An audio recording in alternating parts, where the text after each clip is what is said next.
So, welcome everybody. What a pleasure it is to have some time with you today and to be sharing a fun video over your lunch hour. It's just a great honor for River Partners to have, a good story to share with you all and to have your time and attention for a bit. Yeah, to share that story.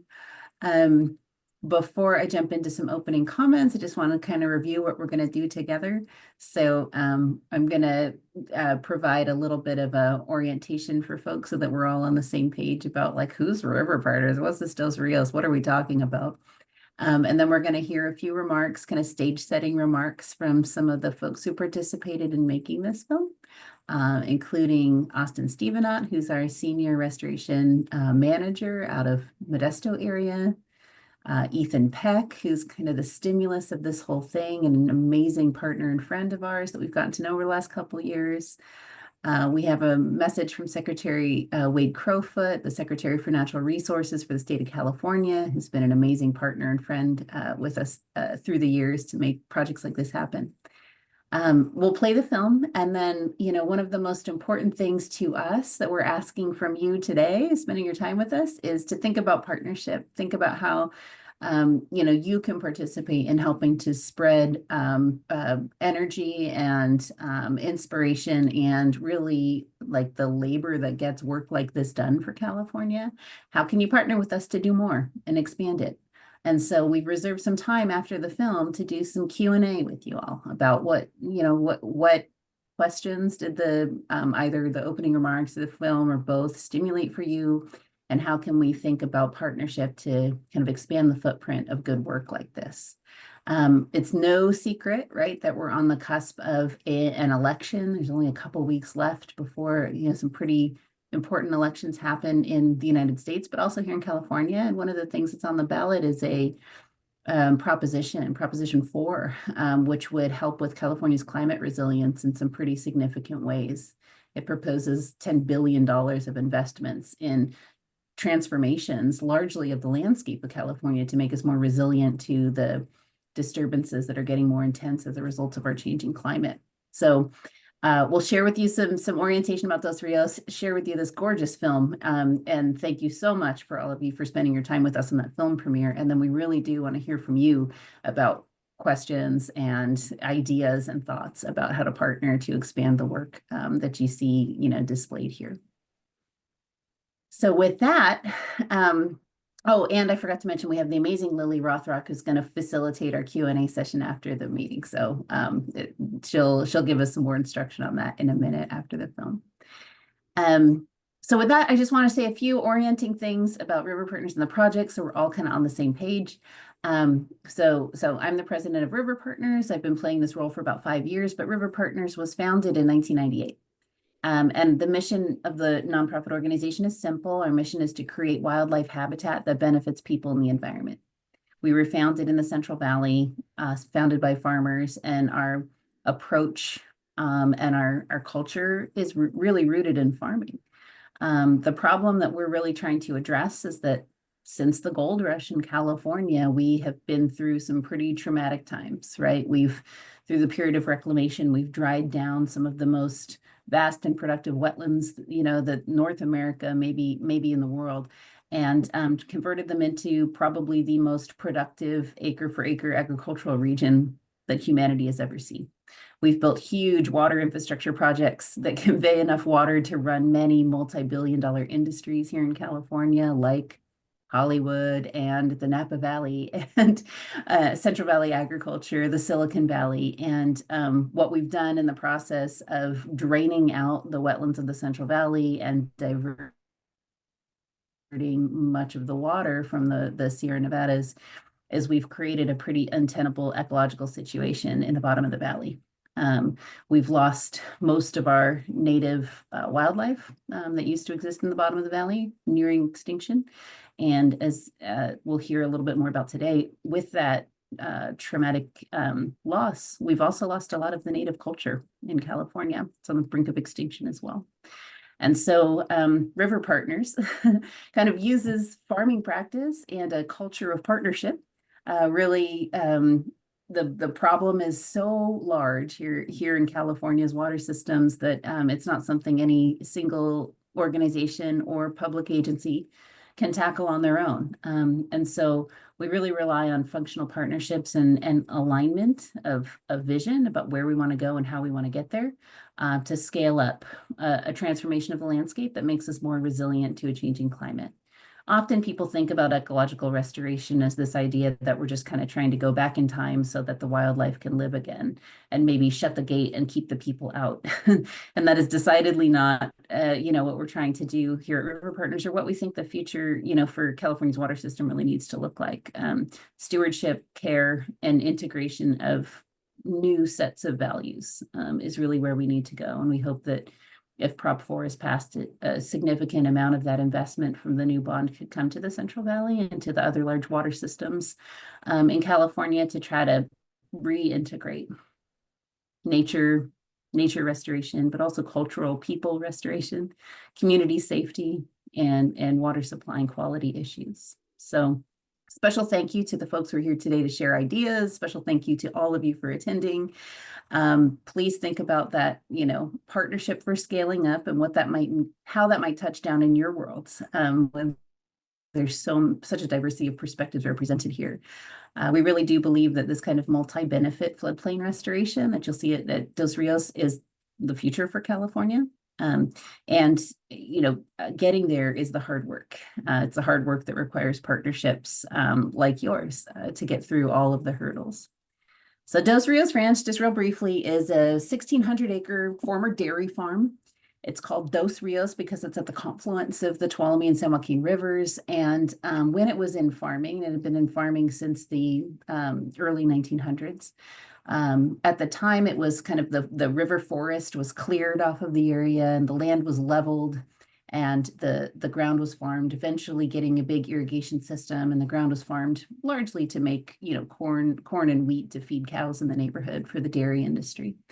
And in doing so, what happened is the miles of river frontage on this ranch were kind of held in place, solidified and engineered with rocks and rubble on the banks of the river.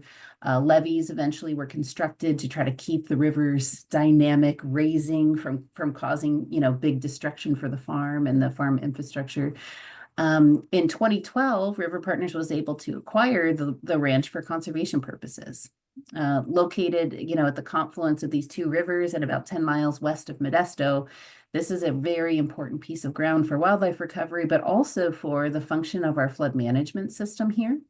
The water that drains through these two rivers accumulates in the delta at the community of Stockton and Lathrop and Mataka, which are at great risk of increased flooding as our climate continues to change. But also, right in the heart of the San Joaquin Valley, where we have some pretty significant drought and groundwater overdraft problems that are leading to, great concern, really grave concern about the continued agricultural productivity of the valley. So what we've learned over the years in restoring Dos Rios is that we can reshape the ground and plant native trees and shrubs here, and we can get, incredible response from native wildlife. We've had some great success stories here where endangered species have returned on their own. One of my favorites is the riparian brush rabbit that's returned on its own because we planted the right vegetation in the right place at the right time. But we've learned, in addition to those wildlife stories, we've learned from partners in engineering firms. Some of you are here today, actually, it's so good to see you, and public agencies and regulatory agencies, that the work we're doing here to recover some of our lost ecology is also recovering function of our watershed, the function of muting flood flows and the function of recovering and recharging groundwater in our aquifers.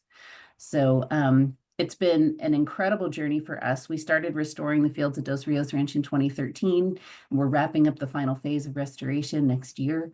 It's been a wild ride, learning so many different things about the ranch. But one thing I wanted to name was that the ranch Dos Rios Ranch and its 1,600 acres are becoming our next state park, our newest state park. Haven't had a new one in 10 years in California. And so our partners at State Park, some of whom are in the room with us today, are working on all of those components of creating a park that people can visit and experience. learn some of the water stories that I just kind of touched on briefly here, which we're so excited about. But the park and the 1,600 acres at Dos Rios really sits inside a much larger complex, almost 10,000 acres of restored floodplains that are jointly managed at the federal, state, and local level by fish and wildlife interests, by flood management interests, some by farmers, and River Partners has just been honored to play the role of being the agent of change as those lands transitioned from agricultural uses into more flood compatible wildlife habitat uses. So in the state of California, there isn't a floodplain restoration project as large as this one. And the value it brings to local communities and to people who like to enjoy nature and the outdoors is vast. And it's a demonstration of, the kinds of ways that we can reinvest in our water system and create assets for valley communities instead of simply responding to disasters or paying for prevention of damages by constructing, reinforcements for what we've constructed in the past. So I want to stop there. Thanks for listening to my rambling. It's been an inspiring journey for all of us, me in particular. And I'm honored to have so many partners to help bring this project to fruition. So I want to turn the mic over to Austin Stevenot, who's going to share with us some of his perspectives about being involved in the project and an amazing journey that he's been on as well. Go ahead, Austin. My name is Austin Stevenot. I'm senior field manager for River Partners. I came to River Partners about 4 years ago now. Well, 3.5 years ago. Met him about 4 years ago, so I thought it'd be appropriate to come back to the spot where I met River Partners out here along the San Joaquin River at Dos Rios today. I apologize if I get glitchy. Service is a little spotty out here. Came out here to Dos Rios to speak with River Partners along with my mom and some of my aunts about the cultural uses of a lot of the plants that were being planted. Turns out a lot of the plants that they had been utilizing because they took well or, created great ground cover were actually some of the most important plants in California to some of the native peoples as far as foods and medicines go. So since I've come here, helped to kind of shift some of the perspectives of River Partners and help them to realize that the recovery of these plants and species aren't just for floodplain, for recreation, but how much they mean to California Native people. I'm Northern Sierra Mewuk. My family came from the village of Henechupalaca, which is current day Railroad Flats. I'm I said Northern Sierra Mewuk. This would have traditionally been kind of a crossover zone between the Mewuk and Yokut here in the valley. These areas of confluences of rivers would have been trading zones. People would have come from the bay out that way. I'm actually standing here along the edge of the San Joaquin River right now. People would have come down the Tuolumne from that direction, and the San Joaquin's coming from that way, headed north. So these would have been big trade zones for people to meet. Being able to bring people back to these places to help reconnect our culture, because our culture is so tied to the landscape, and traditionally these landscapes in the San Joaquin Valley have been obliterated. We've lost 95% of our riparian corridors in the state of California. San Joaquin Valley hit especially hard because of its fertile soil. They wanted to farm every last inch of it. So to be able to put these plants back and be able to bring people out here to get a connection with their culture, to help hold on to what's left and try and expand that, it's priceless. Being able to have more of these projects up and down the state and bring in people, not from just this region, but other regions of the state, and help them to realize there are places that we can come safely to gather, to practice our culture. It's something that I don't think people realize the value of yet. And I can hear otters down in the river right now. Oh. We all wish we were there with you, Austin. That's awesome. Yeah, getting to know Austin and his family, who have a tradition, a very live tradition of weaving baskets and other items from native vegetation, has been a revelation at River Partners. We're farmers, we're growing plants because it's good for wildlife, and then we learn, oh my gosh, These plants are so valuable to people who trace to, stewardship of these area for millennia. And we're so aligned in the kinds of transformation we'd like to see on the landscape here. Thank you, Austin. So next I'll turn it over to Ethan Peck. Ethan was the stimulus for us to even create the film that we're going to share with you today, I'll have him share with you some of his perspectives, but I can't say how grateful we are for your partnership, Ethan, and your generosity of time and energy to spend with us. Thank you, Julie. Yes, I'm Ethan Peck, and I guess we are here because in this moment on this video call, because I cold called River Partners. I guess it was 2 years ago. Curious about what they were doing. I'd seen an article in Reuters about the benefits of their restoration project. And I think I initially called the accounting office and they thought it was a prank. I said, hello, I'm Ethan Peck. I play so-and-so on television and I'm really interested in what you're doing. I live in California. I'm from California. It seems like something that's happening in my backyard. I'd love to be a part of it. And that sort of snowballed into this video that you'll see here. And some other forms of partnership that I guess we can discuss later. But it's, really amazing to be here. I'm still sort of figuring out my place with all of you at River Partners. I'm just happy to, attract some eyeballs to what you're doing because I think it's really special and really important. And as we'll see in this little film, I feel very proud to be from California. And I guess we'll learn more about that as well. So I won't take up too much time right now. But thanks for having me here. Very excited to be here and to share this film. Thank you, Ethan. And then we do have a short clip from Secretary for Natural Resources, Wade Crowfoot, to share with you all. Well, listen, thanks so much for letting me pipe in here and just express my enthusiasm for all things that is Dos Rios. This is an incredible place with an amazing story. I'm reading the trilogy of books by Douglas Brinkley right now about the leadership of Theodore Roosevelt and Franklin Delano Roosevelt, and then later presidents, including John F. Kennedy and Lyndon Johnson and actually Richard Nixon too. And one thing that I take away from this history is that every incredibly important public place, whether it's a national park or a national forest or a state park that we love, has a story and is the result of blood, sweat, and tears, the vision of so many. And Dos Rios is most definitely that place. I am really gratified that working on behalf of Governor Newsom and in partnership with Director Quintero, my good friend Armando, we were able to come in and help it at the very sort of most recent chapter, go from what was a transformational restoration project to California's first state park in a very long time.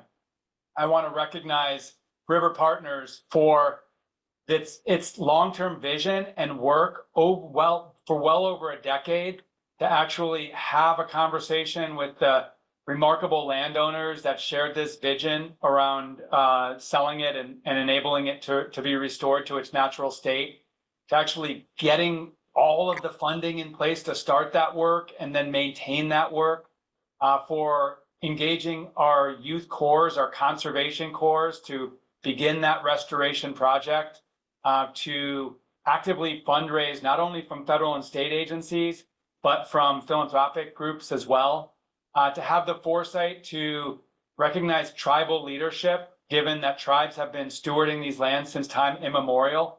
So really to take it to this place where it can be as transformational a place as it now is.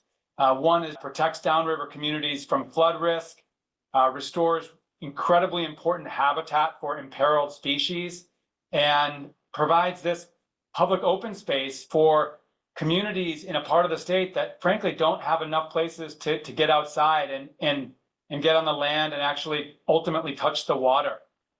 This is a truly remarkable story, and I'm so glad that the documentary will be able to tell its story. It will be inspirational, no doubt. I'm a lover of the Wild and Scenic Film Festival. I bring my family up to Grass Valley, Nevada City every February, and I will be proudly in one of those seats to watch the documentary and to celebrate its success.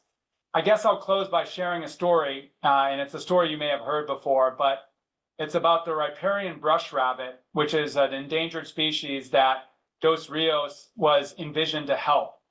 And as I understand the story, this is an animal, beautiful animal in the Central Valley that was brought down to the verge of extinction and exists in another part of the region. And so the Dos Rios team was preparing the habitat and thinking about restoring its habitat to bring back and reintroduce the brush rabbit.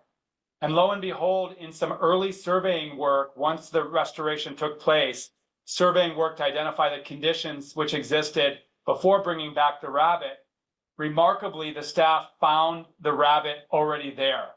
This critically endangered brush rabbit actually came back and found the habitat. In a way, to me, it says, if you build it, they will come. If you restore it, they will come. Nature is ready to revive. Nature is resilient. We just need to help nature, help itself, and ultimately help us. So I couldn't be a bigger fan of everything that's happening here today and all that River Partners is doing.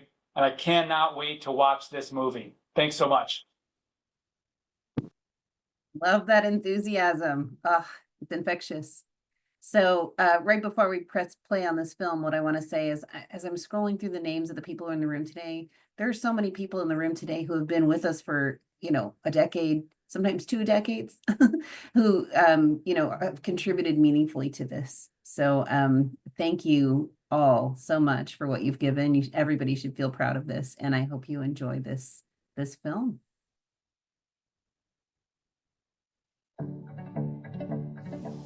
I think it's so important for people to wander, something that I don't think considered very often these days with all of our involvement with technology and connecting through technology.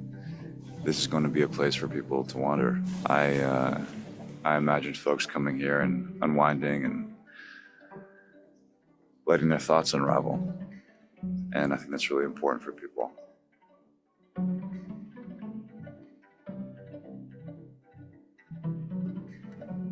And what brought me here is I read an article about this organization, River Partners, the work that's being done here, which is a massive restoration project in the Central Valley of California.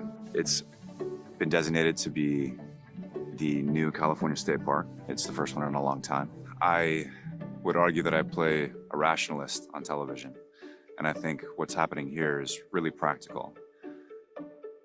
There's an enormous threat to the floodplains and riparian ecosystems. Riparian means river adjacent.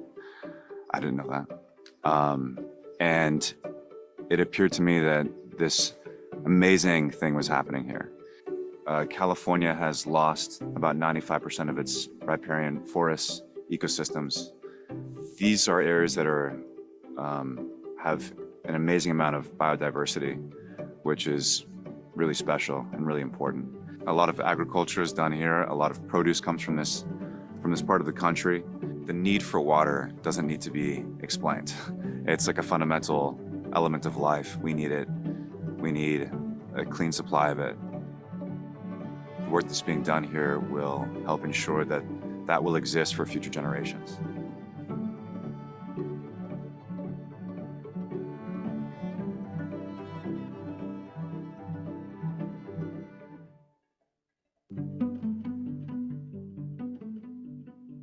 So I'm Julie Rentner, president of River Partners, and we're here at Dos Rios Ranch, which is one of our biggest floodplain restoration projects, the biggest one in California. That's what I hear. It's about to become a new state park, the first state park we've had in California, a new one in 13 years. Right behind us is the San Joaquin River, and we're just right down there. And all of the land around us is the primary floodplain of that river. So the San Joaquin River is the second biggest river in California. Oh.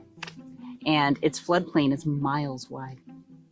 And what's happened is over the years, we've kind of encroached on that floodplain and pushed up berms and levees and diverted a lot of water. So the river is constrained in a little narrow channel, one way out there, most of the year. Well, I had heard that after flooding, the rivers sort of wander and find a new path. Is that true? That's absolutely true. Our Central Valley rivers meander all over the bottom of the valley. And what we've done when we've channelized the rivers is we've really eliminated their ability to do that meandering. And so we've lost a ton of habitat. Almost all of the wildlife species that rely on the river are near extinction. So it's sounding like this is a undeniably beneficial project for everything, everybody.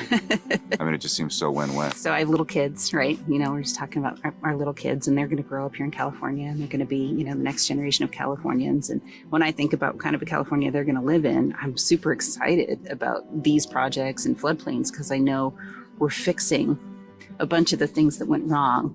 We're fixing a bunch of the things that drive drought emergencies and flood risk and flood emergencies. We're fixing those by doing this, and also creating state parks and natural areas to go walk around and enjoy nature and feel great. I mean, wow, that's a future I want to live in. And Me too. honestly, I just want to spend, you know, every moment of our energy now, while we have it in this career, pushing as hard as we can on getting this work done so that they can enjoy it as quick as possible.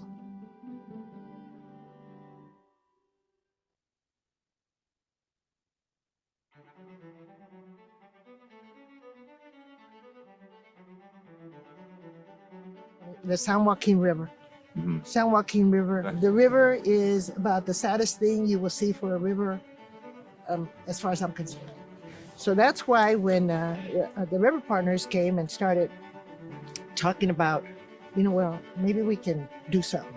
The potential of having a area where you can go and of course the long term is the restoration effect on our water.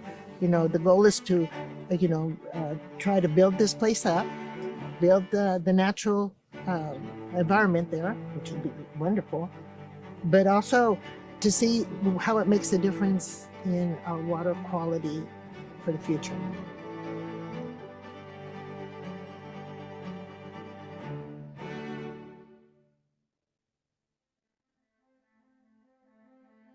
So did you participate? And In this planting here? yeah. Yeah, I participated. Yeah, just like a lot of young people and other parents participated in.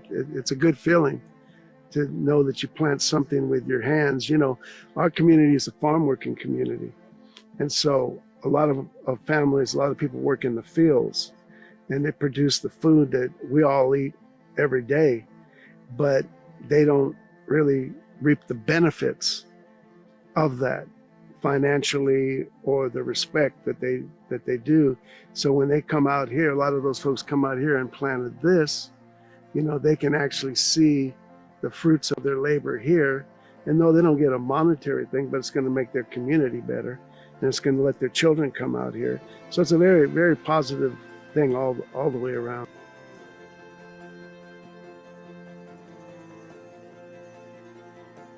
For me, it's starting a new era for Grayson. It's starting an era of being more environmentally conscious of the resources that we have right in our backyard, number one. And number two is we've been dumped on with a lot of pollution, a lot of tire incinerator, garbage incinerator, pesticides, all this pollution. And so this is a way of, in my humble opinion, this is kind of a form of reparations, for lack of a better way of saying it, for the community to finally get something healthy that we can enjoy on a regular basis.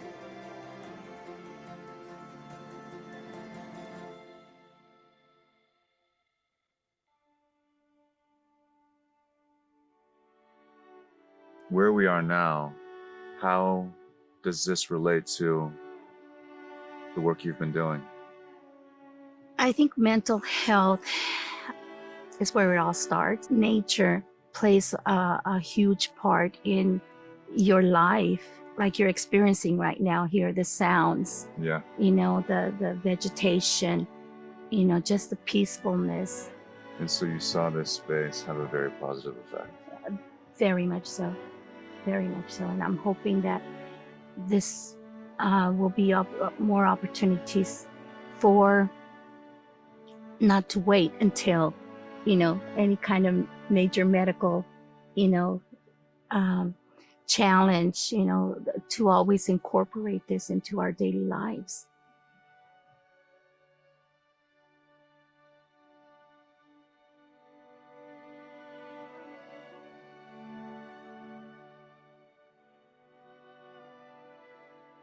I'm in this unique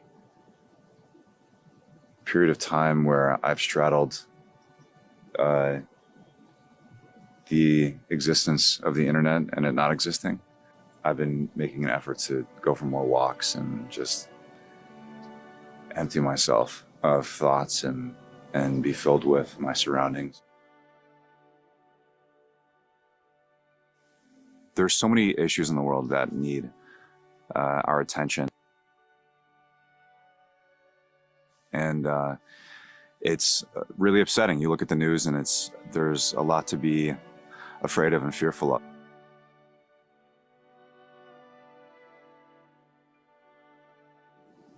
I think it's really important to alleviate that with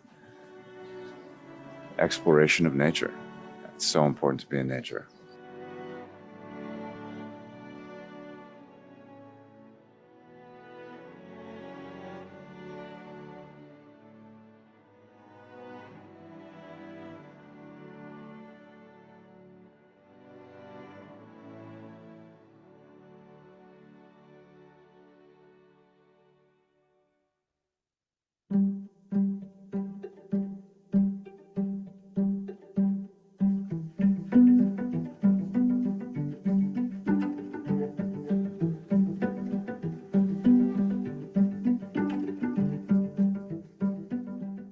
Majuxus.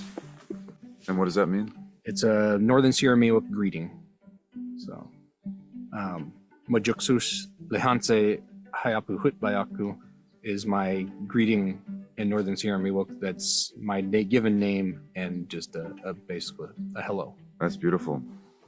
So as we sit here, if you look around, we're sitting under a canopy of live oaks, California Valley oaks. Acorns of these trees would have been gathered for acorn mush for the people, the Yokup people.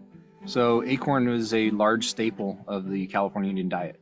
Talking as a Northern Sierra Mewuk, as a native person of California, you really can't tell a story without telling a beginning, right? Yeah. And the beginning of this place was people that lived here that had evolved with that weren't exploiting it for anything other than survival, right? Yeah. People tend to think of California Indians as they were these wild people that ran around and just did whatever, but they didn't. They were very organized socially. They had massive trade routes from the coast over the Sierras out into the Great Plains. They were farmers, whether people believed it or not. Their farming practices weren't the farming practices that we have today. They cultivated things to get a outcome. That's farming. Wow. A lot of these intersections of rivers, these confluences they were more trade locations. This would have been considered Northern Yokup territory, but we moved up and down and people went village to village to find mates, right? People to marry, right? Okay. So to say that it's one, tribe or whatever you want to call it or another, kind of gets intermingled because we were always, just like going to another town and meeting someone, right? Same difference.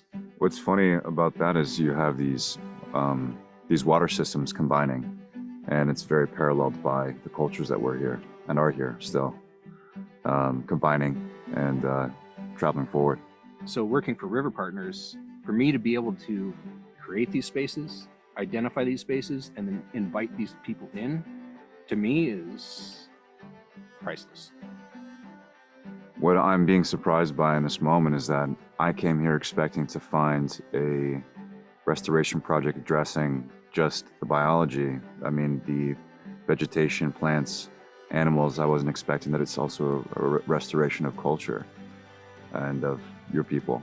So one of the things that I've just, because I do this on quite a bit, get to sit and talk with people about what we do. And at first, I've always gotten like this. This is just part of me. Very passionate about what I do and who I am and where I come from. But, we've lost 95% of our riparian forests in the state over the last couple hundred years since colonization. Along with that, we've lost 95% of the native culture of the people. Yeah. So that, to me, correlates, right? You lose the environment, you lose the people, you lose the culture. So my hope is by putting these things back and expanding this area and allowing people to have more space to learn and practice their cultures, we can revive that and start shifting the other direction.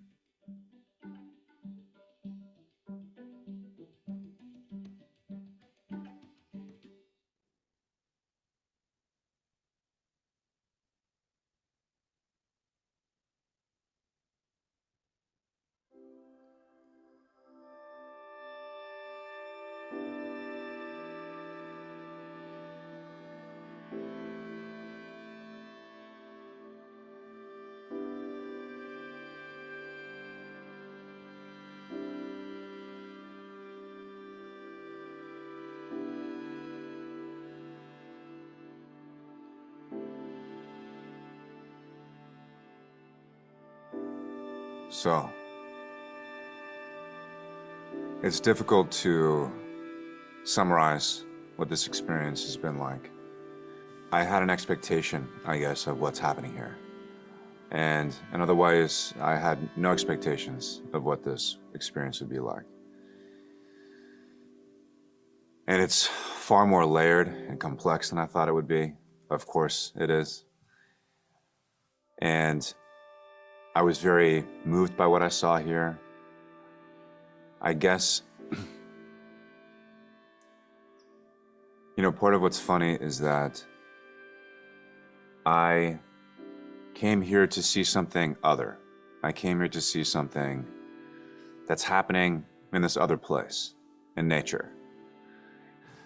And as we've learned, as I've learned, I'm so connected to it. The water system in California is far-reaching. We learned from Austin how far back in time it reaches to the people of his culture, to the people of this land. I had this sense of pride of being Californian. Part of my reasoning for being here is that I'm a third-generation Californian. How cool and sort of unique that is, in my experience, having been born and raised in Los Angeles. And Austin is, who knows how many generations, California. What's happening here is very authentic, and it's very good. And it's benefiting of so many people, plants, animals, places, systems. I hope that after you've seen this, you have been moved to learn more about it, at the very least, to consider your place in it. It's exciting to imagine all the people that will come here and create new memories with their friends and their family, enjoy a sense of peace, and feel like they're a part of everything. Because we are.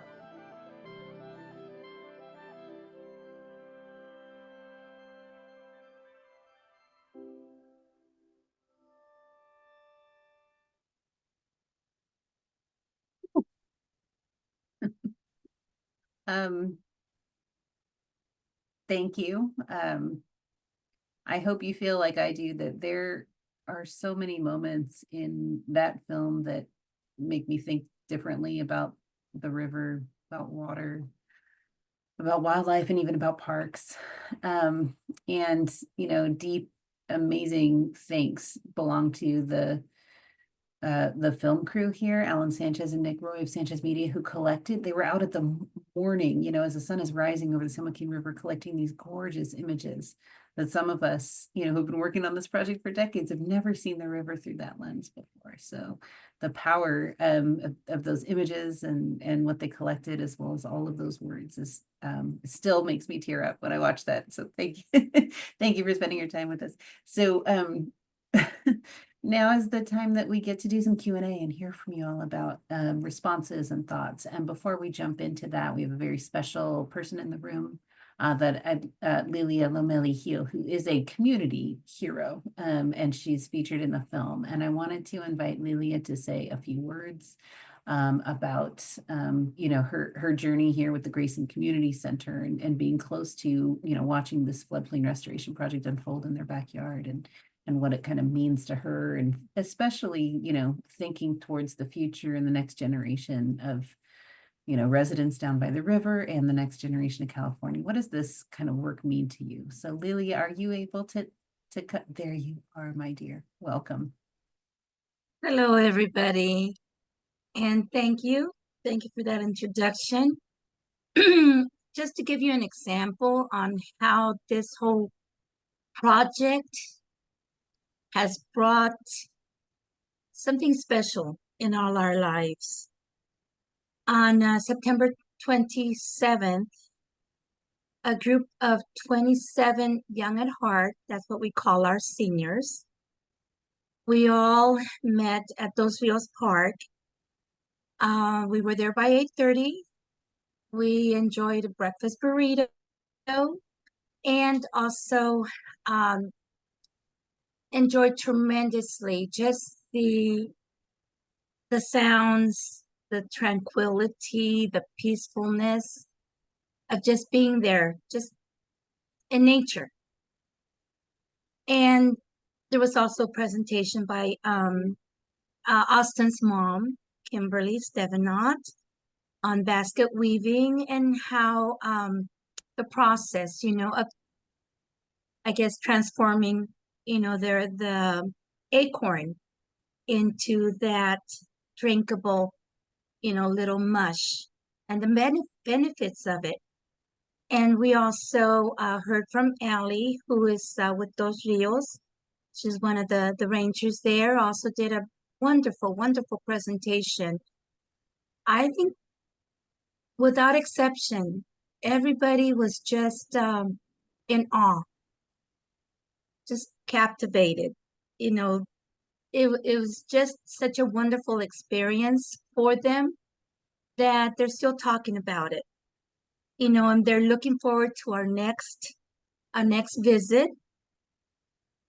Thus far, I've had 3 showings of the 3 videos that we made, that River Partners made, of Grayson past, present, and future. And my 4th one will be held next month. And I'm going to invite the kids that attend here at the center, along with their parents.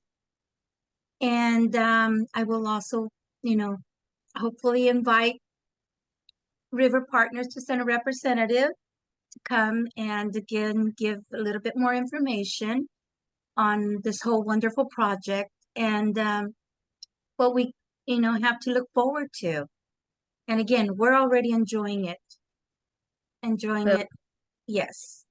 Lilia is this amazing agent of change, and she not only helps to connect, the young at heart of Grayson to, great programming that cares for their health, their mental health, their physical health, really engages people in the future, but also young people. Lilia's and the community center have these programs that help high schoolers with scholarships, and to think about how, introducing the park in this neighborhood introduces opportunities for jobs and for stewardship and for care and for pride in the Central Valley, for all that is so beautiful about the bottom of the valley. It just makes us all feel like, what am I doing mucking around with acorns and trying to grow cottonwood trees and repairing brush rabbits? Like, this is the part that really, feels so amazing. So thank you for all of your leadership. Yes. I do need to add one more thing. We even practice Tai Chi.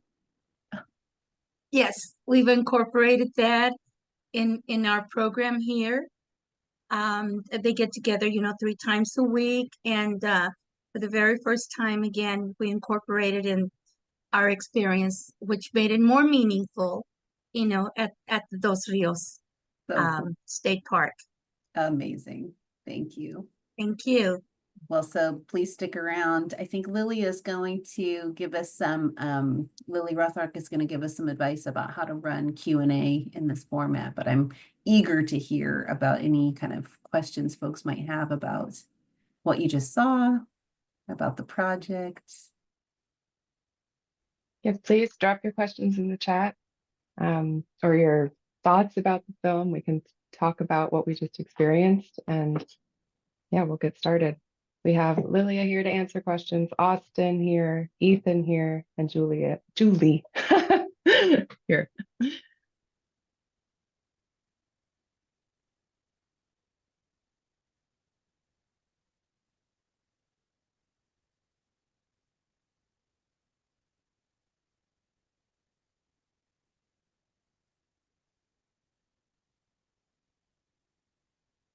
And give everybody a minute to think.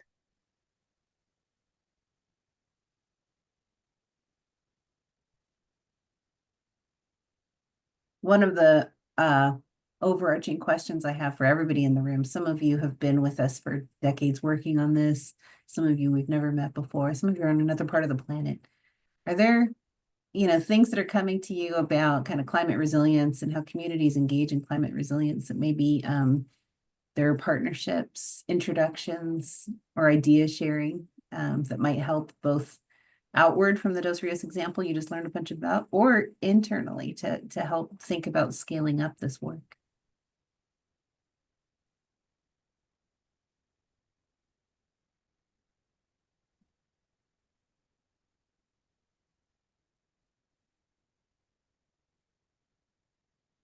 We've got some great questions coming in as we think about Julie's question. Julie, do you want to take the question about will there be any kind of grand opening of Dos Rios, and did it already happen? Yeah, so when the state park so California State Parks has already developed day use areas at Dos Rios Ranch, and in June of this past year hosted a series of celebrations to launch the state park and its opening for folks in the neighborhood. So on June 13th, the park was officially opened to public use. It's a soft opening. It's kind of a slow opening because while there's enough space, this is a huge park, and enough desire and interest to add all kinds of recreational facilities here, it's going to be a while before we're ready to do things like construct campgrounds and have the park, open for overnight stays, have boat launches for people to put in the river. That's going to come over time. But state parks did an amazing opening in June for day use. And you can come visit Dos Rios and its day use area. It also has some docent-led walking paths, hiking paths, actually miles of hiking paths that can be explored with a docent right now. And pretty soon they'll be opening to public use in just a couple of months. But I encourage everybody who, is interested in the park to keep your eyes and ears open for opportunities to participate in the general planning process, because State Parks is going to be looking for input from local organizations, from local people, also from, people all over the state. What kind of facilities should we be prioritizing, building at Dos Rios? So the other part of the celebration that I want to share with you, though, besides the opening of the park for recreational use, is the June 15th was an amazing celebration of community culture. And thanks to great partnership with the California Indian Basket Weavers Association, we were able to have 15 or 16 demonstrators come from tribal groups all over the state, honestly, demonstrating art and jewelry, regalia, basketry. I think we had 3 dance troupes perform at that beautiful ceremony and launch. And so, in tandem with the state parks launch and the native California launch. I can't imagine a more beautiful way to open this space to reconnecting with people. It was absolutely beautiful. Will there be more celebrations? Heck yeah, there will be celebrations, to come for many, many years. And I encourage you to participate in the general planning process and keep your eyes and ears open. One of the cooler things they're doing right now, maybe Austin can talk more about this, or somebody from State Parks, is stargazing, nighttime viewing. So coming to Dos Rios in the evening time, it's an event for families. There's a campfire program with the docents, and you can look at the stars in the beautiful bottom of the valley. Yeah, you just said all about it. I know about it too. I just read the message boards. Maybe if somebody from State Parks could elaborate on that, but I do know they have evening programs throughout the summer. I don't know if they're going to continue them this fall. Tonight would have been a great night to come out, other than now we have a cold front pushing in to come see that comet. I believe it's the first hour after sunset, but now it's all overcast, so I doubt you'll be able to see it tonight. I'm going to drop a link in the chat that has the State Parks website for Dos Rios, and there's information about programming there. They're also on Instagram at Dos Rios SP. Our next question is, do you guys plan on having any volunteer projects? And there's some groups that would love to come out. And also, how was Dos Rios acquired?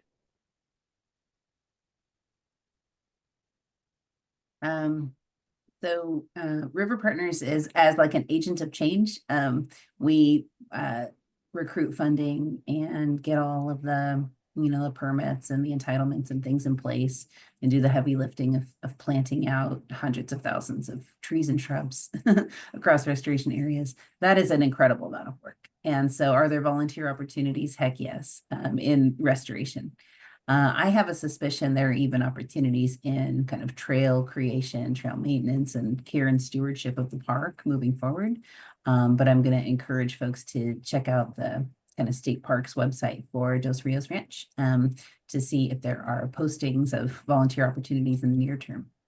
What I'd love to see, Stanislaus Audubon has actually a great birding community. I'd love to get more eBird hits onto the database about what's out there in the restored areas around Dos Rios Ranch, and coming up on Christmas bird count. It's always a good idea to get out there and do some of the citizen science work as well. How was Dos Rios acquired?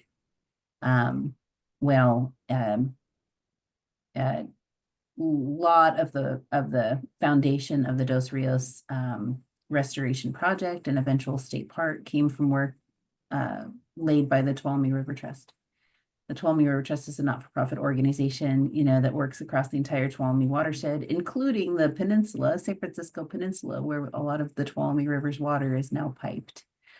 Provides the drinking water for all of San Francisco. But the Tuolumne River Trust, amazing organization, has an office in Modesto and Sonora as well, working throughout the watershed. They actually made first contact with the owner of Dos Rios Ranch to say, hey, I think there's some real conservation value in this farm. Are you interested in partnership? And quickly discovered, wow, this is a big parcel and maybe something that our organization isn't going to own. So they started looking for partners. And they invited River Partners to work with them on this. And it took about 8 years of fundraising to get to the price tag to acquire this property from the farming family that owned it. That funding came from 9 different funding programs. So USDA, the U.S. Bureau of Reclamation, California Department of Fish and Wildlife, and the California Department of Water Resources, the San Francisco Public Utilities Commission is a huge, a group effort across public funding programs to each chip in a little bit. And what was fascinating about that process was learning how different public agencies and different funding programs have really like a siloed interest in certain types of public benefit outcomes they're interested in. We were able to say we secured funding from the flood people, and then we secured funding from the water quality people, and then we secured funding from the recreational access people. When you put them all together, you get this beautiful multi-benefit public project, right? The sum of the parts is not just additive, it's like multiplicative, right? So, but I mean, putting that many public programs together is an incredible beast of an administrative burden. So there's lots of folks in the room who helped to put that together. Thank you so much for all your help. And the outcome was not just a fee title transaction at fair market value, but also the property was overlain by several layers of conservation easements, which will forever protect the investment here as long as our governments exist. Our next question is a question for Austin. We have someone who's curious about what percentage of the park required replanting with natives, and like what was already old trees. And also, did you have to battle Arundo? Arundo is still a problem along the rivers throughout California and streams. Could you explain what Arundo is So, if those people don't know? Arundo Donax was brought in the 1920s by the U.S. Corps of Army Engineers to stabilize our riverbanks because they thought erosion was bad and meandering of rivers was not good. So to stabilize the banks, they planted Arundo Donax, which is, I believe, from Asia. Resembles like a bamboo, but it is a grass that grows very aggressively. If you drive anywhere through the Delta, you will see it everywhere. Most people are like, oh, it's bamboo. Well, it's Arundo. It's not a good thing, and the state is starting to recognize how bad that is, especially after the flood in 2023 down in Merced, when the side channels were so choked with it that it caused overflowing of those side channels into residential areas and eventually the breaches of many levee systems and caused millions and millions of dollars of damage. As far as what we replanted here, of the 1,600 acres, there maybe was 100 acres, if that, of remnant forest. Everything else has been replanted. We plant 227 plants per acre plus an understory, if that kind of gives you an idea of how much plant material we put down. And that's a successional forest. So we're planting everything from oaks, which in time hopefully will look like these oaks behind me, and shade out a lot of the understory that we planted and create just these oak canopies that used to stretch up and down the San Joaquin River that were logged out, unfortunately, to build the Bay Area and power the steamships that run up and down the San Joaquin and through the Delta out to the Bay, transporting goods and everything else. A lot of our plantings come from cuttings that we collect within a 50-mile stretch of the river from our projects. All of our seed we gather ourselves through wildland collections. Now through heritage growers, we can actually take that seed and amplify it for bigger projects. And if we have a heads up, we can get a couple years head start on that. So by the time our projects come around, when we're not looking at planting 5 to 6 acres for mitigation, we plant hundreds of acres at a time. Which requires many, many pounds of seed. So Hidden Valley to the south of us here, 380 acres we planted last spring. The trees are already 8 to 12 feet tall. We are currently ramping up to put the seed in the ground here in the next week. So hopefully that gets off without a hitch, and this rain holds out for another 3 to 4 weeks so we can get that seed in the ground without plugging up our drills and broadcasters. It's amazing to think that some of those trees that Austin is standing by, or the big, beautiful trees you saw in that video where Austin and Ethan were sitting and talking about the river, those trees are older than the state of California. Some of them are, they've seen all of the transformation. And to think that some of the trees and shrubs that we get to plant when they're doing the restoration project are going to be here 200 years from now. It's amazing. We have a question for Ethan. Can you talk about making the film with River Partners? What was your favorite part? I know you talked about like how you came into contact with River Partners, that your role on TV, playing a rationalist, and you felt a connection through that the work we're doing here is very pragmatic. But yeah, can you talk about some of that? Yeah, sure. Thanks for your question. It's funny in reflection, looking at the film and trying to understand why I'm there, right? Part of it is what is this? How can I help? What am I doing here? And sort of the conclusions that I made towards the end, which it's so funny, we were filming that in Losing Light as we were filming that, and I had this idea that I would come to Dos Rios and have an experience and hope to be changed, and then sort of reflect on it And you know, as we filmed that reflection, the sort of light started to fade, and which I think funnily parallels my, I don't know, I guess, ownership of California, you know, or I guess some sort of entitlement to it, which is, you know, very appropriate for someone that looks like me. You know, imagine the people that came to California many years ago and to America in general and did what they did to the Americas. And that story is so prevalent here, right? And so I think those revelations were really powerful and impactful for me. And yeah, figuring out I'm not a filmmaker, figuring out what to film and how to capture it. And so these things were all really interesting to me and challenging. And furthermore, getting to know all of you more. I mean, just listening to you, to Julie, to Austin, you're so knowledgeable.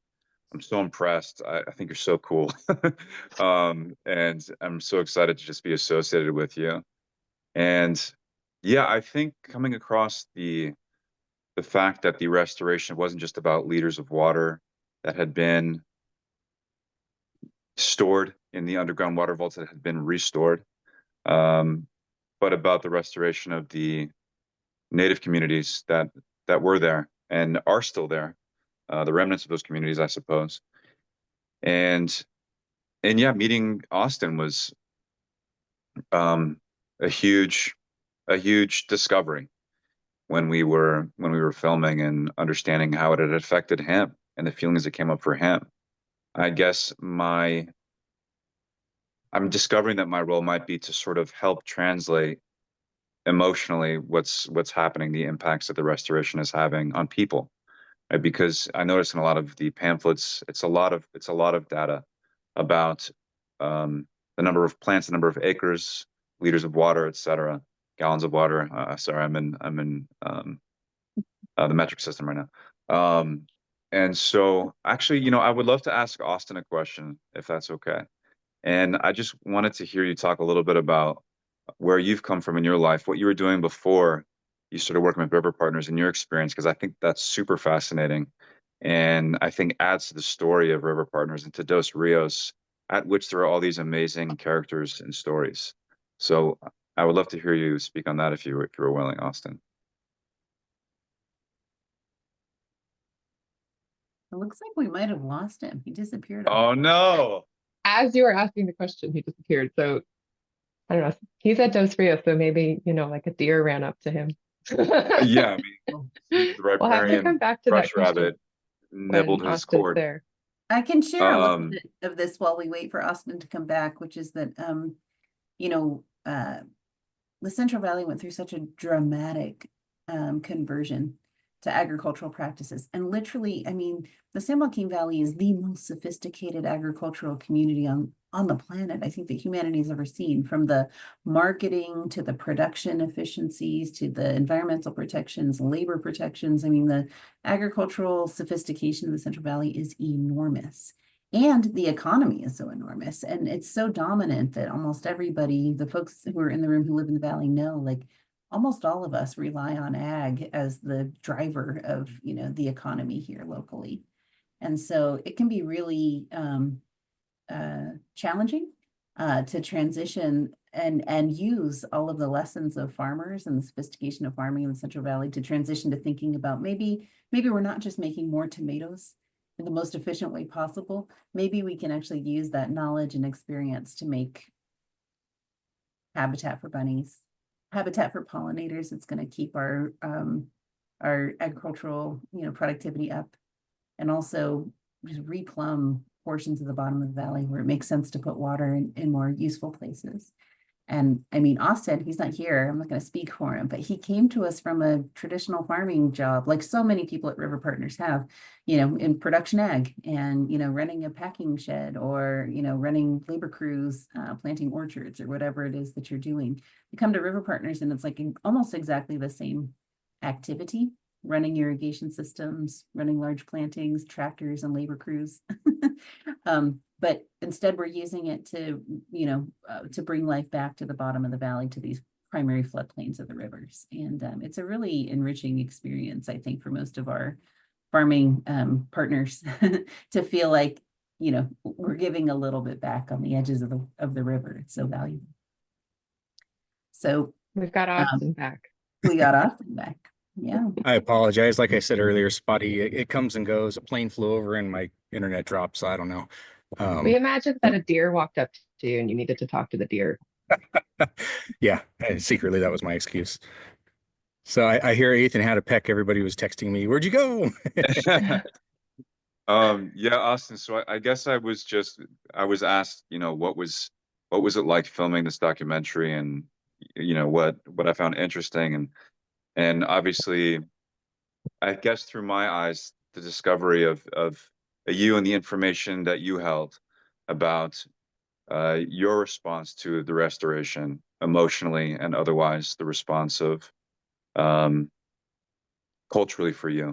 And I was so interested in where you came from. You're so knowledgeable about riparian habitat restoration now and farm work, and it's your background is in traditional agriculture. Is that right? So I worked for about 10 and a half, 11 years in industrial agriculture before I came to River Partners. We farmed everything from cherries, walnuts, bell peppers, and onions. I worked on the processing side, but also got to help out on the farming side. And I knew that place was never for me. It was a place to get me by for the time. And when I met River Partners, it was one of those epiphanies, like, oh, I got to work here. Like, upon meeting River Partners and just driving onto the property, I'm like, who are these people? What are they doing? This is my backyard. I've never heard of this. Lo and behold, I had actually volunteered to plant some trees with them on a few projects and didn't even realize it was River Partners back in the day. I'm also a Scout, Eagle Scout, so I grew up doing a lot of service projects, out doing, planting trees and stuff like that.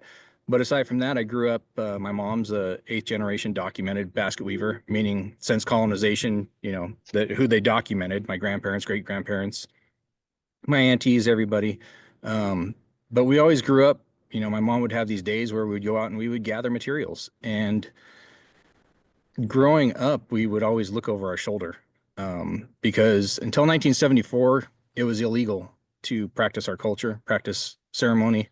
In 1974, they passed the Native American, I can't remember. Basically, it's a law saying that we can practice our culture again, because it was unpopular to be Californian Indian, and the persecution that came along with it. Sorry. My grandparents, great grandparents really never wanted to share a lot of the information of our culture because of the persecution. They were afraid to be passed down. So for that reason, there's a big disconnect in my generation and a few generations before. Luckily, there's a few families, mine being one of them, that was able to push through that and carry on some of those traditions and keep our culture alive. Places like Dos Rios offer kind of a sanctuary to be able to come and gather these materials without looking over our shoulders, and to do it in the right state of mind and practice it without fear of persecution. Only in the last 10 years do I feel like Californians have been brought to the forefront, and we're actually being recognized as people that were here and that we're still alive. A lot of people were raised in the public education system where they were told that we were wiped out in the gold rush and the missions, and but we did survive. We're still here today, and desperately trying to hold on to what we have. Thank you so much for speaking to that. And I wonder, when you came to River Partners, did you expect that you would find this emotion here, that you would find this sense of, I don't know if reparation is the right word, but maybe the beginnings of, did you expect to find this here working at River Partners, with River Partners? Not in a million years, Ethan. I never knew what I was going to do. I was that kid in class. They say, well, do you want to be a scientist? Do you want to be a doctor? Do you want to be a, astronaut? And I never had an answer. I never knew where I was going. So to land here at River Partners and have this opportunity to help bring some light on, the California people, to help people recognize that we're still here, that we want these spaces. that we are looking for, I don't like the word reparations either, something, because of what's been ripped away from us. I mean, my family's village was vacated in 1920s, which 100 years ago, right? That was my great grandparents. It's not that far removed. In California, it's very fresh. This isn't 400 years ago when this country was being founded, maybe 500 years ago now. I'm terrible at math. But it's, you know, it's very fresh in California. So when people talk about us as California people, and I hear people talk about, oh, well, you know, you guys lost and we won. I've even had ranchers tell me, oh, my family's owned this ranch since the 1840s. I'm like, okay, so what you just told me is that your family killed some of our relatives to take that land and establish your family's ranch. So I, you know, people ask me how I feel about that. I mean, it hurts in a way, right? Because you're talking about our relatives, our very near relatives. And do I want people to say, oh, well, everybody needs to go away? No, we're all on this land now. We're all in this together. I'm just looking, I hope to be able to create spaces that people can look and see how we can work together to make it a better place, So, if that makes sense. wow. So, because I mentioned this earlier, that we've been on this learning journey here in this space of restoring Dos Rios and opening up a state park. We've learned so much from so many different, you know, experts out there about what a project like this does for our climate resilience, for improving our water supply situation, improving our flood risk issues. But, you know, engagement with Austin and his family has opened this whole new layer of learning that I never realized how important it was for climate resilience before, to heal, you know, the social and human traumas, face them dead on. Not that we can heal or reverse what's happened, but face them dead on and create a new narrative where we're moving forward together. So as you can tell from Austin's amazing words and his participation in this film and so much more, he's living that right now, finding that, doing that hard work of trying to find that alignment from the past into where we're going for the future. How do we share the collective traumas that we've experienced, and how do we use them as stepping stones to get to a better future? It's amazing. So I think we're all super grateful to you, Austin, and your family for sharing all of that, but also for introducing us to others, you know, who want to think about a better future, a more aligned future, and work towards it. Yeah. always so incredibly inspiring. We've got lots of comments in the chat appreciating you, Austin. Thank you. As someone who was on set watching these things unfold, I just want to share a quick comment. You know, I introduced Ethan, I introduced you to Austin, and I basically like set you guys down in chairs and threw a film crew at you and said, you know, enjoy your conversation. And I never imagined that what we would capture, which everybody just witnessed in the film, which is the part of the film that just, every time I watch it, it makes me tear up and cry a little bit, is the transformation and understanding of what these restored landscapes and what these places in California and these ecologies mean to Native people. And I think that you, Ethan, were open to understanding that, and that we saw that transformation, and now we have this way to share it with all of you here listening. It's incredible, and it gives me so much hope. So thank you for allowing us to just sit you in the hot seat and go with that. Yeah, we have some great comments coming in. I kind of switch our direction a little bit, and then I want to, we have about 15 minutes left, and I want to make sure we have time for the questions at the end, which are about how everybody can help. But before we get there, we have a question for Julie. Any thoughts on diverting, in quotes, political interest in new dams to floodplain restoration and aquifer recharge? That's a heavy hitting question. We love it. It is a heavy hitting question. I like that. I love the question. And I like thinking about this through the lens of, we've learned a lot since the dam building era in California. You know, in the 1930s and 40s, it was, you know, we need to control this water so that we can put it in the places we want it and build this amazing garden of agricultural productivity.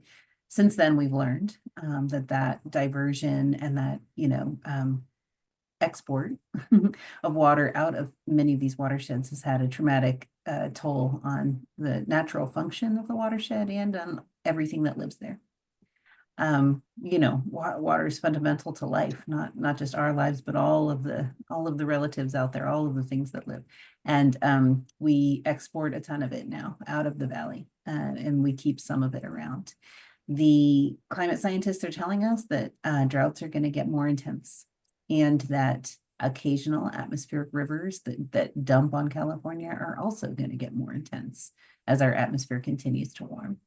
And so there's a couple things we can do to get prepared for that in a highly engineered water system like we have today. We can try to find those other surface storage locations that could be large enough to make a dent in those giant storms and try to control that water more. But I think we've learned since the 30s that trying to control that water, especially the deluge, is foolish. I mean, it's huge. It's a huge amount of water that passes off the Sierra Nevada and through the Central Valley and out the Delta and the Golden Gate. And to try to imagine that we can create kind of more surface storage that's going to speak to that is just really challenging. Also, you know, the destruction that's caused by that surface storage is, you know, when California was building a lot of dams, is before we had a Clean Water Act and before we had an Endangered Species Act, before society had realized that some of those things about the natural environment are so precious and important to our continued, you know, to our sustained persistence here, that we need to protect them and invest in improving them. So it's a different world than it was then. And when you combine just the physical reality of how water is changing on our planet with the social reality of all of the different value sets that we hold today that are, you know, not what we held 2 generations ago, it seems clear that putting water in the ground is the best thing that we can do, you know, to help our water situation. And then when we can do it in ways that also helps to reduce flood risk, it's a major win. When we can do it in ways that help reduce flood risk and improve, you know, the health of the water and the health of the things that rely upon that water, that's like the trifecta. And frankly, it's like the future the valley wants to see. So yeah, diverting energy away from surface storage and towards floodplains and aquifer recharge is a huge, you know, pragmatic, you know, effort. I mean, by some estimates, we have 10 times as much surface, or 10 times as much storage in the aquifers of the San Joaquin Valley than we have in surface storage today. I mean, the magnitudes are just so different. So when you think about public benefit associated with investments and changes to our water system, man, the deck is stacked for floodplain reconnection, for water supply, for flood safety, and for all of the other benefits we've been talking about. Thank you, Julie. I'll combine some questions for our last question.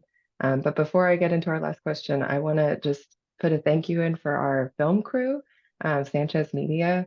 They were incredible, and I just want to make sure that they get a shout out here. So we have some questions about how people can join. Is there a membership base for Dos Rios? How can the audience help and participate? Also, with 95% of the riparian environment lost, what's next for River Partners? Are we, you know, moving in an effort to improve wildlife corridor for wildlife corridors for wildlife connectivity? Yeah, and then just to re-echo, how do we help River Partners and how do we help our local river advocacy organizations? So that's like 20 questions rolled into one, but I think you can handle that, Julie. Yeah, so what's next? We're trying to lean really hard into scaling, not just at River Partners, but all of the, you know, the constellation of folks who work with us. There's so many, and leaning into scaling up. I mean, the flood community, you know, took a look at Dos Rios, and the president of the flood board said, I think we need about 30 more of these in the San Joaquin Valley.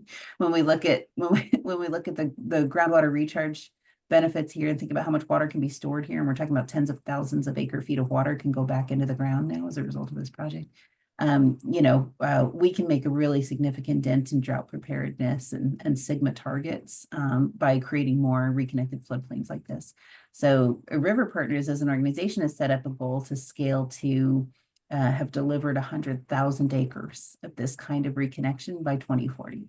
It's a big, hairy, audacious goal, and it requires so many partners, not just the things that we can control, but public agencies lining up, private supporters lining up, other conservation organizations, farmers, businesses, the folks who do this kind of change, even researchers who can help us describe what's happening and help us, help to inform how river restoration can be more optimal for all of those public benefits. Introductions. I mean, we're on the cusp of really thinking about 100,000 acres, what that means for California, and that means introductions all over the place. What every single person in this room can do is go, I just saw a cool video, I'd like to share it with you, and we'll email you the link. You can share it with all your friends. Call River Partners, call us up and say, hey, I think you might want to meet these people. I think you might want to meet, this incredible organization that's doing something similar. Share the story and participate wherever you can. Certainly, financial support is helpful, and vote, in November for things that will enhance our ability to do more like this. And then even locally at the local government level, some folks in the room here are participating a lot with their county or their city, making sure that especially communities across the valley who haven't heard the story yet about how helpful it can be to have a living and vibrant river running past your town, share the story. It's gonna have ripple effects for a long, long time. What else did I miss? It was a complex question. Those who are not subscribed to River Partners email list, which you may not be if you just signed up for the Zoom and you've never received an email from us, I'm dropping the link in the chat so you can sign up and receive our monthly e-newsletters. What did we miss? I love the thing that just came in. Contact your local groundwater sustainability agencies. It's lovely. I mean, really try to envision a future that's beyond, just hard optimal engineering. Is a multi-benefit approach here is what gets us public benefits. I love that comment. Thanks, Gregory. I wonder if you could talk about two things, talking about the Central Valley Flood Protection Plan, as well as another way that people can support is by donating to River Partners, and you could talk about that we're entering our year-end campaign. Absolutely, yeah. So River Partners is a not-for-profit organization, so any donations made are tax deductible, and they go into the very programming that you've heard and seen today. So River Partners has programming that's supported by private dollars that works towards developing restoration projects themselves. So all of the foundational work to get to the point where we can be planting trees on a floodplain, that's negotiating with landowners and securing grant proposals for public investment, all kinds of other things like that. But it's also negotiating water rights transactions. Some of the work that we do actually seeks to take the water that was used in different purposes and dedicate it to fish and wildlife purposes or others in the neighborhood for folks who need it. But also the tribal engagement work. So what Austin is doing right now, we fund a portion of Austin's time to really just try to get more, just elevate more tribal voices and community voices across the valley, like amazing Lilia Lomeli-Gil, to elevate those voices and share the story. So certainly this is our year-end campaign. River Partners has some matching funds on the table. So if you are thinking about how you'll make some charitable contributions at the end of the year, please think of River Partners. But when it comes to public investment, we've seen a real paradigm shift as we've spent time with the flood management community, learning about how expanded river corridors can reduce flood risk. And the Central Valley Flood Protection Plan, if you haven't read it before, is a cool document that's kind of spells out what climate change looks like for the Central Valley and how at risk some of our communities are for catastrophic flooding, how damaging that flooding is to people and economies and communities. And so thinking about Proposition 4 on the ballot in November, we get to, if that passes, we would get to invest in a lot of those solutions that are going to make us much more resilient in the future towards the the coming changes of more precipitation and higher intensity of flooding. So where we're leaning into right now is this, multi-benefit land repurposing concept. And there's money in Proposition 4 proposed to help that program as well, which is a program that's designed to take strategically, positioned and entitled portions of farmland out of production in the valley just to get to sustainable groundwater use. One of my friends describes it as like asking me to stop farming because there's not enough water is kind of like asking you to just have your mortgage go to $0 and you just have to pay the bank back and you don't get to own anything. It's like every single acre of farmland that's farmed in the Central Valley is somebody's livelihood and likely associated with generations of their family and their investment. And so what multi-benefit land repurposing does is it finds a way to bring some public dollars to the transition to ease that impact on families as we transitioned into a future that's a lot more integrated and aligned, like we've been talking about at Dos Rios. There was a great LA Times opinion piece over the weekend. I don't know if folks saw it, that describes this too, the multi-benefit land repurposing in the San Joaquin Valley and how the outcomes can be beautiful, like the park at Dos Rios, if we can do the hard work of aligning programs and aligning public investment. I will drop that link in the chat. Thank you, Lily.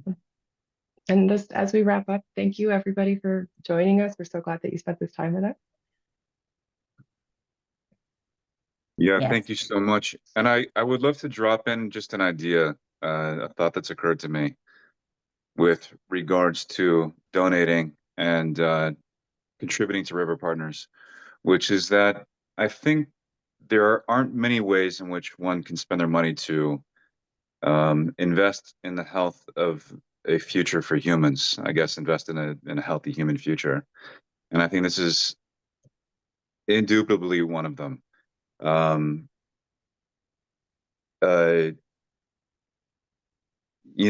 There's it's non-denominational. It's not political. It's a solution that you'd be contributing to that's working already, that will continue to work as long as it has funding. And that's really unique and really special. And it will help people whether or not they want it to, which I think is really exciting. So I will definitely be contributing, and it's like investing in your future. How wonderful is that? Thank you, everybody, so much. That was beautiful. Ethan, Austin, Lily, everybody on the team here, and everybody who spent your time with us. Thank you. Wrapping up here, as I said, we're going to send out the link to the video. Please invite your friends to watch it, share it around, and never hesitate to hit us up with good ideas and introductions of people who can help to carry the story and to bring new projects to fruition. Thanks. I want to echo what's in the chat. We've got a lot of people that are really grateful for Austin sharing his story and been really inspiring today. So thank you. Oh, thank you, everybody. It goes back to, the health of the rivers is the health of the people. Water's everything. So every little bit we can do. Thank you all. Have a wonderful afternoon. Thank you.